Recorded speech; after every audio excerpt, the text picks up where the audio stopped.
थेट पुण्यात जाऊयात, कारण तिथे सीजेपीच्या समर्थनार्थ जिल्हाधिकारी कार्यालयासमोर आंदोलन करण्यात आलं। या आंदोलनात अभिनेता ओंकार गोवर्धन सहभागी झाला होता। न्याय मागण्यासाठी संघर्ष केलाच पाहिजे, कोणीही हिंसा बळाचा वापर करू नये असं मत अभिनेता ओंकार गोवर्धन यांनी व्यक्त केलंय। मला असं वाटतंय की आता ही जी शिक्षणाबद्दलची मागणी आहे आपली, ती आपल्या सगळ्यांचीच असते, कारण की आपण प्रत्येक जण कुठल्या ना कुठल्या तरी वयामध्ये आणि आयुष्यभर काही ना काहीतरी शिकत राहत असतो। आणि शिक्षणासाठीची आता ही जी मागणी आहे, नीटच्या पेपर फुटीबद्दल असेल आणि इतरही सर्व गोष्टींबद्दल, त्या मागणी करता आता हा जो मोर्चा झाला आहे, मोर्चा होतो आहे, त्या मोर्चात मी सहभागी होतो।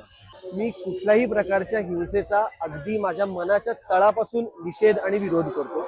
कोणीही कोणावरही कसलीही हिंसा, बळजबरी, बळाचा वापर करू नये या मताचा मी आहे। मला असं वाटतं की आपल्या ज्या न्याय्य मागण्या आहेत, त्या न्याय्य मागण्या ऐकून घेणं, संवाद ठेवणं आणि जर तसं होत नसेल तर त्याच्यासाठी संघर्ष करणं, जो आता आपण रस्त्यावर उतरून करतो आहोत। तर आणि असा संघर्ष जे लोक करत आहेत त्यांच्या मागे आपण उभं राहणं, त्यांच्या बरोबर, त्यांच्या खांद्याला खांद्याला उभं राहणं, एवढी मला माझी जबाबदारी वाटते आणि ती मी यथाशक्ती पार पाडायचा प्रयत्न करतोय।